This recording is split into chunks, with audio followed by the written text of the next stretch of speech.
ನಮಸ್ಕಾರ ಸ್ನೇಹಿತರೆ.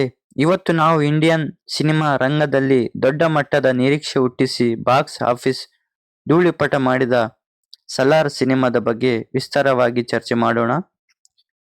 ಪ್ರಶಾಂತ್ ನೀಲ್ ಮತ್ತು ಪ್ರಭಾಸ್ ಅವರ ಕಾಂಬಿನೇಷನ್ ಅಂದ ಕೂಡಲೇ ಒಂದು ರೀತಿಯ ಹೈಪ್ ಕ್ರಿಯೇಟ್ ಆಗಿತ್ತು.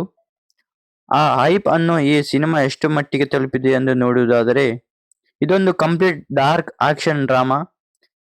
ಸಿನಿಮಾದ ಕತೆ ಶುರುವಾಗುವುದು ಇಬ್ಬರು ಗೆಳೆಯರಾದ ದೇವ ಮತ್ತು ವರದರಾಜ್ ಮನ್ನಾರ್ ಅವರ ಬಾಲ್ಯದ ಗೆಳೆತನದಿಂದ.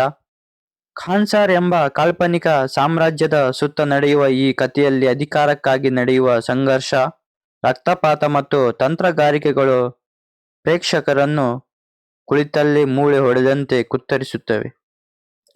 ಪ್ರಶಾಂತ್ ನೀಲ್ ಅವರ ಸಿಗ್ನೇಚರ್ ಸ್ಟೈಲ್ ಆದ ಕಡುಗಪ್ಪು ಬಣ್ಣದ ವಿಜುವಲ್ಸ್ ಮತ್ತು ಬೃಹತ್ ಶೇಡ್ಗಳು ಸಿನಿಮಾಗೆ ಒಂದು ಅಂತ್ಯತ್ರಿಯ ಲೋಕದ ಫೀಲ್ ನೀಡುತ್ತದೆ. ಪ್ರಭಾಸ್ ಅವರ ಸ್ಕ್ರೀನ್ ಪ್ರೆಸ್ನ ಈ ಸಿನಿಮಾದ ಅತಿದೊಡ್ಡ ಪ್ಲಸ್ ಪಾಯಿಂಟ್. ಬಹಳ ದಿನಗಳ ನಂತರ ಪ್ರಭಾಸ್ ಅವರನ್ನ ಅಪ್ಪಟ ಮಾಸ್ ಅವತಾರದಲ್ಲಿ ನೋಡಲು ಅಭಿಮಾನಿಗಳಿಗೆ ಹಬ್ಬದಂತಿದೆ. ಅವರು ಮಾತನಾಡುವುದು ಕಡಿಮೆ ಇದ್ದರೂ ಅವರ ಕಣ್ಣುಗಳು ಮತ್ತು ಆಕ್ಷನ್ ಸ್ಕ್ರೀನ್ಗಳು ಅಬ್ಬರಿಸುತ್ತವೆ. ಇನ್ನು ಪೃಥ್ವಿರಾಜ್ ಸುಕುಮಾರ್ ಅವರ ವರದರಾಜ್ ಮನ್ನಾರ್ ಪಾತ್ರದಲ್ಲಿ ಪ್ರಭಾಸ್ ಅವರಿಗೆ ಇನ್ನು ಪೃಥ್ವಿರಾಜ್ ಸುಕುಮಾರ್ ಅವರ ವರದರಾಜ್ ಮನ್ನಾರ್ ಪಾತ್ರದಲ್ಲಿ ಪ್ರಭಾಸ್ ಅವರಿಗೆ ಸಮನಾದ ಪೈಪೋಟಿ ನೀಡಿದ್ದಾರೆ. ಸಿನಿಮಾದ ಮೊದಲಾರ್ಧ ಕಥೆಯನ್ನು ಬಿಟ್ಟುಕೊಡದೆ ನಿಧಾನವಾಗಿ ಸಾಗಿಸಿದರು.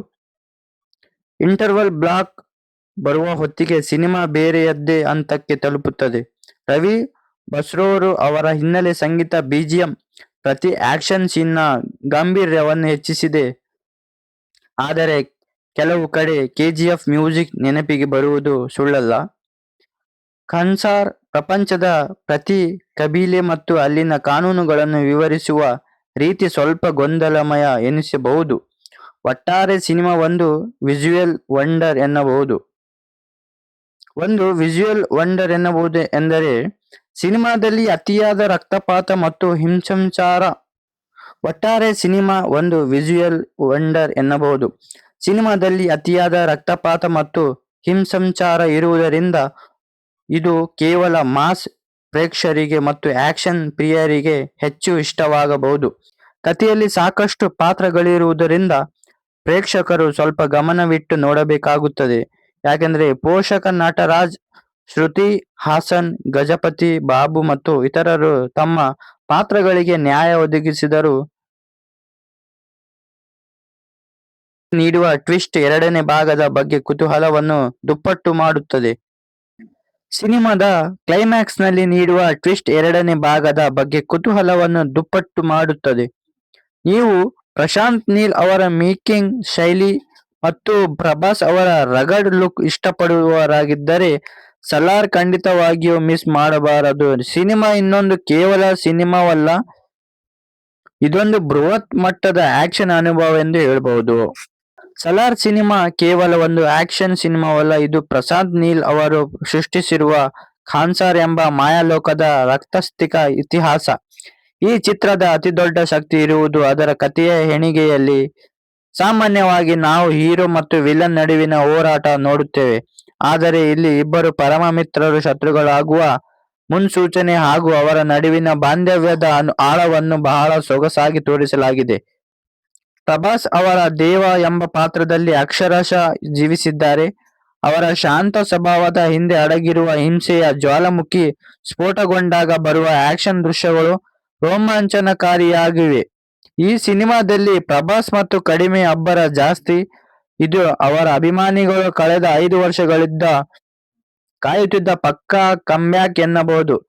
ಇನ್ನು ಸಿನಿಮಾದ ತಾಂತ್ರಿಕ ಮಗ್ಗಲುಗಳನ್ನು ಗಮನಿಸಿದರೆ ಭುವನ್ ಗೌಡ್ ಅವರ ಛಾಯಾಗ್ರಹಣ ಅದ್ಭುತವಾಗಿದೆ.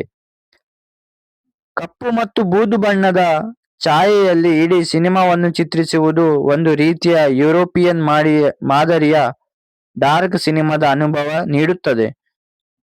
ಪ್ರಶಾಂತ್ ನೀಲ್ ಅವರು ಪ್ರತಿಯೊಂದು ಸಣ್ಣ ಪಾತ್ರಕ್ಕೂ ಒಂದು ಹಿನ್ನೆಲೆ ಮತ್ತು ತೂಕ ನೀಡಿರುವುದು ಅವರ ನಿರ್ದೇಶನದ ಚಾತುರ್ಯವನ್ನು ತೋರಿಸುತ್ತದೆ. ಪೃಥ್ವಿರಾಜ್ ಸುಕುಮಾರ್ ಅವರ ನಟನೆ ಇಲ್ಲಿ ಸಿನಿಮಾದ ಹೈಲೈಟ್. ಒಬ್ಬ ರಾಜಕುಮಾರನ ಅಸಹಾಯಕತೆ ಮತ್ತು ಗೆಳೆಯನ ಮೇಲಿರುವ ನಂಬಿಕೆಯನ್ನು ಅವರು ಕಣ್ಣಲ್ಲೇ ವ್ಯಕ್ತಪಡಿಸಿದ್ದಾರೆ. ರವಿ ಬಸ್ರೂರ್ ಅವರ ಸಂಗೀತ ಸಿನಿಮಾದಕ್ಕೂ ಒಂದು ರೀತಿಯ ಟೆನ್ಷನ್ ಕ್ರಿಯೇಟ್ ಮಾಡುತ್ತದೆ. ಅದು ಸಿನಿಮಾದ ವೇಗಕ್ಕೆ ಪೂರಕವಾಗಿದೆ. ಆದರೆ ಸಿನಿಮಾದ ದ್ವಿತೀಯಾರ್ಧದಲ್ಲಿ ಬರುವ ರಾಜಕೀಯ ತಂತ್ರಗಳು ಮತ್ತು ಅತಿಯಾದ ಪಾತ್ರಗಳ ಪರಿಚಯ ಸಾಮಾನ್ಯ ಪ್ರೇಕ್ಷಕರಿಗೆ ಸ್ವಲ್ಪ ತಲೆನೋವು ತರಬಹುದು. ಖಾನ್ಸಾರ್ ಸಾಮ್ರಾಜ್ಯದ ಸಂಕೀರ್ಣ ಕಾನೂನುಗಳನ್ನು ಅರ್ಥ ಮಾಡಿಕೊಳ್ಳಲು ಸ್ವಲ್ಪ ಸಮಯ ಬೇಕಾಗುತ್ತದೆ. ಆದರೂ ಆಕ್ಷನ್ ಪ್ರಿಯರಿಗೆ ಇದೊಂದು ದೊಡ್ಡ ಹಬ್ಬ. ಯಾಕಂದ್ರೆ ವಿಶೇಷವಾಗಿ ಕಲ್ಲಿದ್ದಲು ಗಣಿಯಲ್ಲಿ ನಡೆಯುವ ಫೈಟ್ ಸೀನ್ ಮತ್ತು ಇಂಟರ್ವಲ್ ಬ್ಲಾಕ್ ಸಿನಿಮಾದ ಜೀವನಾಡಿ. ಸಲಾರ್ ಕೇವಲ ಒಂದು ಭಾಗಕ್ಕೆ ಸೀಮಿತವಾಗಿದೆ, ಎರಡನೇ ಭಾಗಕ್ಕೆ ಒಂದು ಗಟ್ಟಿ ಬುನಾದಿ ಹಾಕಿದೆ. ಸಿನಿಮಾದ ಕೊನೆಯಲ್ಲಿ ಬರುವ ಆ ಒಂದು ಸಣ್ಣ ಸುಳಿವು ಪ್ರೇಕ್ಷಕರು ಚಿತ್ರಮಂದಿರದಿಂದ ಹೊರಬಂದು ಮೇಲೂ ಅದರ ಬಗ್ಗೆ ಚರ್ಚೆ ಮಾಡುವಂತೆ ಮಾಡುತ್ತದೆ. ಒಟ್ಟಾರೆಯಾಗಿ ಸಲಾರ್ ಭಾರತೀಯ ಸಿನಿಮಾದಲ್ಲಿ ಮೇಕಿಂಗ್ ಮತ್ತು ಸ್ಟೈಲ್ ವಿಚಾರದಲ್ಲಿ ಒಂದು ಹೊಸ ಮಾನದಂಡವನ್ನು ಸೃಷ್ಟಿಸಿದೆ.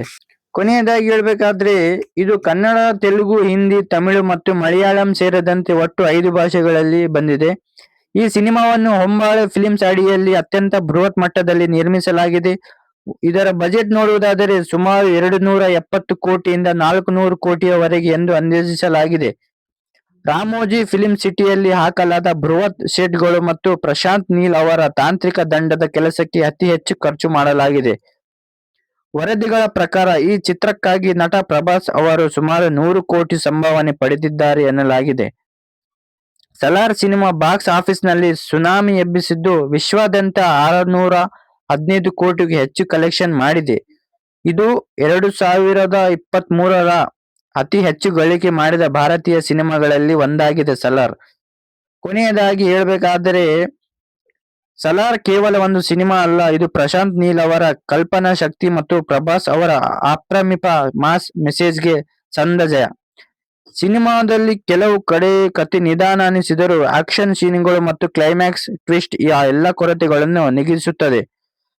ನೀವು KGF ತರದ ಡಾರ್ಕ್ ಆಕ್ಷನ್ ಸಿನಿಮಾಗಳ ಅಭಿಮಾನಿಯಾಗಿದ್ದರೆ ಈ ಸಿನಿಮಾ ನಿಮಗೆ ಒಂದು ಟ್ವಿಸ್ಟ್ ಇದ್ದಂತೆ. ನನ್ನ ಪ್ರಕಾರ ಈ ಸಿನಿಮಾಗೆ ನಾನು ಕೊಡುವ ರೇಟಿಂಗ್ ಅಂದ್ರೆ 5ಕ್ಕೆ 4 ಸ್ಟಾರ್ಗಳು. ನಿಮಗೆ ಈ ಸಿನಿಮಾ ಹೇಗೆ ಅನಿಸಿತು? ದೇವ ಮತ್ತು ವರದರಾಜ್ ಅವರ ಗೆಳೆತನ ನಿಮಗೆ ಇಷ್ಟವಾಯಿತಾ? ಅಥವಾ ಸೆಕೆಂಡ್ ಪಾರ್ಟ್ ನಲ್ಲಿ ಇವರಿಬ್ಬರು ಶತ್ರುಗಳಾಗಬಹುದಾ ಅನ್ನೋ ನಿಮ್ಮ ಅನಿಸಿಕೆ ಏನು? ಕಾಮೆಂಟ್ ಬಾಕ್ಸ್ ನಲ್ಲಿ ಖಂಡಿತ ತಿಳಿಸಿ. ನಿಮಗೆ ಈ ವಿಮರ್ಶೆ ಇಷ್ಟವಾಗಿದ್ದರೆ ಕೂಡಲೇ ವಿಡಿಯೋಗೆ ಒಂದು ಲೈಕ್ ಮಾಡಿ ಮತ್ತು ನಿಮ್ಮ ಗೆಳೆಯರೊಂದಿಗೆ ಶೇರ್ ಮಾಡಿ. ಇಂಥ ಇನ್ನಷ್ಟು ಸಿನಿಮಾ ಅಪ್ಡೇಟ್ಗಳಿಗಾಗಿ ನಮ್ಮ ಚಾನೆಲ್ಗೆ ಈಗಲೇ ಸಬ್ಸ್ಕ್ರೈಬ್ ಮಾಡಿ ಮತ್ತು ಮುಂದಿನ ವಿಡಿಯೋದಲ್ಲಿ ಮತ್ತೆ ಭೇಟಿ